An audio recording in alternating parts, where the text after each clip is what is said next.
След 12 години начело на каварна, Цонко Цонев, който превърна, знаете, града в рок столицата на България, отстъпи кметското кресло на една дама. Тя ни гостува сега, Нина Ставрева.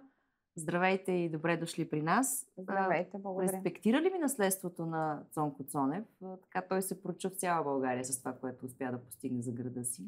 Разбира се.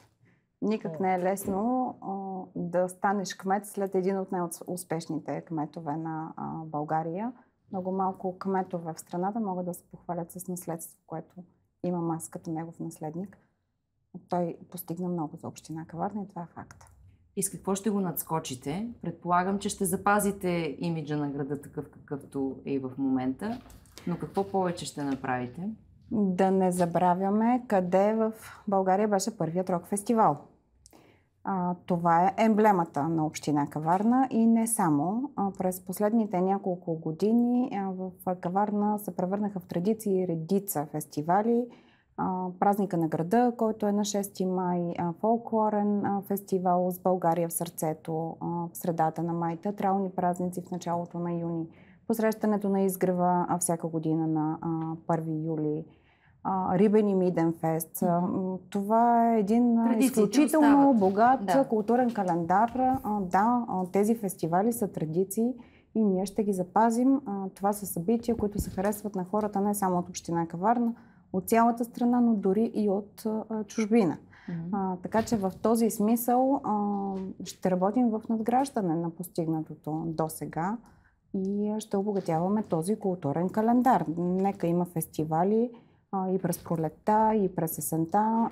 В страната има много фестивали в различни градове. Защо да не поканим фестивал от друг град да гостува в Каварна? Особеното във вашия случай е, че на Балтажа, вие сте издигната от БСП, подкрепиха ви от ГЕРБ.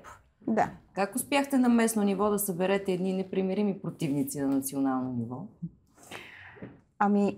Аз отдавам тази победа на изборите на това, че по време на предизборната кампания заложих на открити, ясни, чисти послания. Моята кампания беше изключително позитивна и насочена към хората от общината. Така че... БСП зарадваха ли се на тази подкрепа? Как погледнаха на нея? Това ми е интересно. След края на първия тур започнахме да водим разговори, че тук вече става въпрос за мажоритарен избор. Така че може би от тази гледна точка получих и тяхната подкрепа. Като по-добрия кандидат за тях. Някой казва, че ако Цонко Цонев не беше решил, вие нямаше да станете кмет на Каварна. Ако той не беше решил това. Как гледате на подобни твърди? Провокирам ви. Трябва да говорите и на тези неща.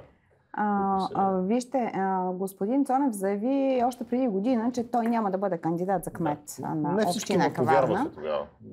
Да, но той удържа на думата си. Той е известен с това, че каквото каже го прави.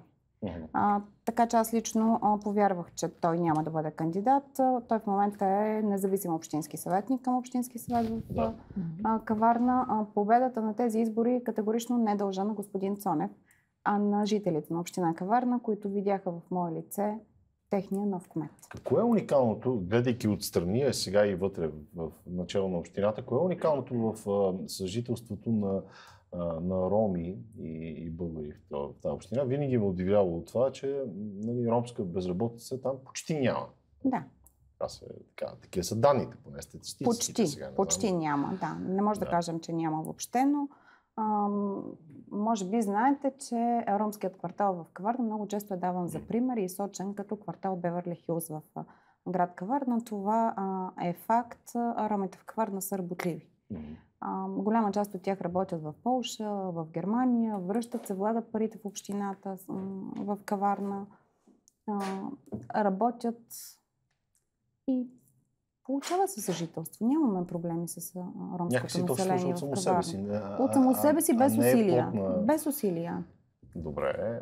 Наистина трябва да ви върнем в края и за вашите музикални предпочитания, за да знаем дали Каварна ще промени своето естество като място за средище за рок-музика или ще бъде разширено, за да знаем. Това казах, че ще бъде разширено. Да, аз обичам, може да е клише, но ще ви кажа хубавата музика, включително и рок-музиката.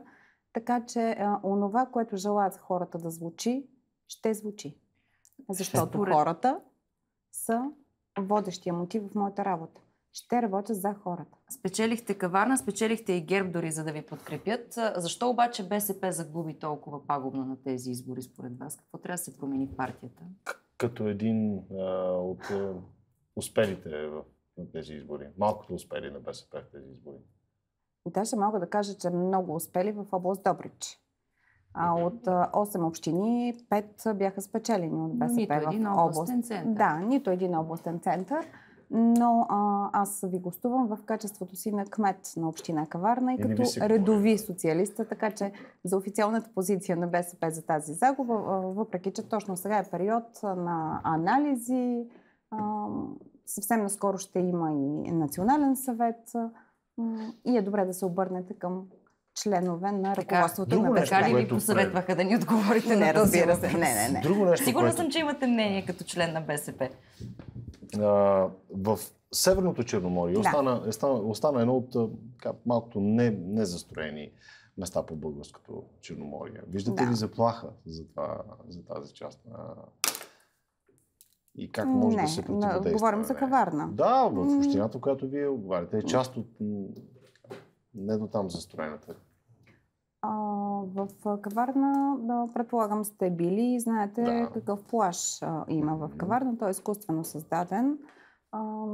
Има изключително много незастроени сгради, за които трябва да търсим механизми да разрешим този проблем, за да нямат отблъскващ вид цялата курортна зона.